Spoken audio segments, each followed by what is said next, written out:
Nu'aiman bin Amr, jejak tawa yang meninggalkan cahaya di zaman Rasulullah. Assalamualaikum warahmatullahi wabarakatuh. Sahabat-sahabat yang dirahmati Allah, pernahkah kalian membayangkan di tengah kota Madinah yang mulia, tempat tinggalnya para sahabat Nabi yang gagah, tangguh, dan bijaksana, hidup seorang lelaki yang dikenal bukan karena kekuatan fisiknya, bukan karena panjangnya ibadah di malam hari, tapi karena tawa. Dialah Nu'aiman bin Amr, seorang sahabat Nabi yang dikenal dengan kejenakaannya yang luar biasa.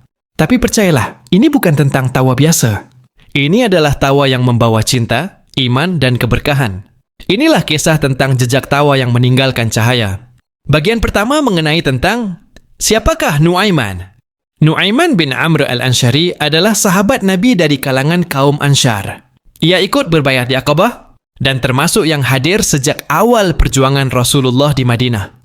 Tapi berbeda dengan sahabat-sahabat lain yang menonjol dalam keilmuan atau keberanian di medan tempur. Nu'aiman justru dikenal sebagai penghibur umat. Ia dikenal ringan tangan dalam membantu orang, ringan hati dalam bercanda, dan sangat mencintai Rasulullah Shallallahu Alaihi Wasallam. Tapi jangan tertipu oleh candaannya, sebab di balik wajah jenakanya tersimpan ketakwaan dan adab luar biasa terhadap Nabi. Bagian 2 mengenai kisah yang menggetarkan. Rasulullah tidak pernah marah padanya. Sahabat-sahabat sekalian, suatu hari, Nu'aiman melakukan sebuah iseng yang sangat terkenal. Diceritakan dalam berbagai riwayat syahih bahwa suatu ketika, seorang pedagang asing datang ke Madinah dan membawa barang dagangan. Nu'aiman melihat sahabatnya, Zaid bin Sanah atau kadang disebut juga seorang budak, sedang tertidur. Nu'aiman lalu mendekati si pedagang dan berkata dengan serius, "Maukah kau membeli seorang budak yang kuat dan taat?" Si pedagang tertarik. Tanpa banyak tanya, ia pun membayar harga budak yang ditawarkan Nu'aiman. Dan Nu'aiman langsung menunjuk ke arah sahabatnya yang tertidur. Bayangkan, begitu sahabat itu terbangun, ia langsung dibawa oleh si pedagang sambil berteriak, "Aku dibeli!" Ia berkata keras, "Demi Allah, aku orang merdeka. Aku bukan budak." Pedagang itu bingung. Ia pun kembali dan mengadukan semuanya kepada Rasulullah. Dan inilah bagian yang luar biasa. Rasulullah Shallallahu Alaihi Wasallam tertawa. Ya, beliau tertawa sampai terlihat gigi gerahamnya. Beliau memanggil Nu'aiman, menegur dengan lembut. Tapi tak sekalipun beliau marah. Justru beliau menjadikan kisah itu sebagai bahan tawa hangat di tengah para sahabat. Inilah bukti bahwa Rasulullah mencintai Nu'aiman. Beliau tahu bahwa isengnya bukan untuk menyakiti, tapi untuk membuat suasana menjadi ringan, tenang, dan hangat. Di tengah kondisi umat yang penuh tekanan, Allah mengirimkan Nu'aiman sebagai penghibur hati Rasulullah. Bagian 3 mengenai jejak tawa di tengah perang. Namun jangan dikira Nu'aiman hanya lucu dan iseng. Ia juga ikut dalam perang Badr, Uhud, dan berbagai ekspedisi lainnya.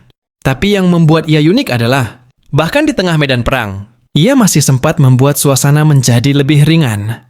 Diriwayatkan di sebuah ekspedisi, Nu'aiman pernah menyelinap dan memotong ekor unta temannya hanya karena ingin bercanda. Sahabat yang untanya dipotong langsung mengadu kepada Nabi. Tapi ketika ditanya siapa pelakunya, semua sahabat langsung berkata, "Ya Rasulullah, siapa lagi kalau bukan Nu'aiman?" Dan lagi-lagi Rasulullah hanya tersenyum. Bagian 4 mengenai hikmah di balik tawa. Sahabatku yang baik hatinya, kita hidup di zaman yang serba cepat. Banyak orang kehilangan makna dalam canda, dan banyak canda kehilangan adab. Tapi Nu'aiman adalah contoh tertinggi dari humor yang mendidik, yang lembut dan tidak menyakiti. Ia menunjukkan kepada kita bahwa menyenangkan hati orang lain adalah bagian dari iman. Dan lebih penting lagi, bahwa agama ini ramah, bukan marah. Rasulullah sendiri menyebutkan dalam hadits, sesungguhnya sebagian dari kebaikan adalah membuat saudaramu tertawa. Dan Nu'aiman adalah ahlinya dalam hal ini. Penutup, warisan Nu'aiman. Kini, setelah lebih dari 1400 tahun berlalu, nama Nu'aiman masih disebut. Tapi bukan karena khutbahnya, bukan karena fatwanya, melainkan karena ia membuat Rasulullah tersenyum. Maukah kita menjadi seperti Nu'aiman? Membuat orang lain bahagia tanpa menyakiti, membuat orang tertawa tanpa berdusta, dan menghadirkan ketulusan di tengah dunia yang lelah? Semoga Allah memberkahi kita semua dengan sifat-sifat seperti Nu'aiman, sederhana, jenaka, tulus, dan penuh cinta. Wassalamualaikum warahmatullahi wabarakatuh.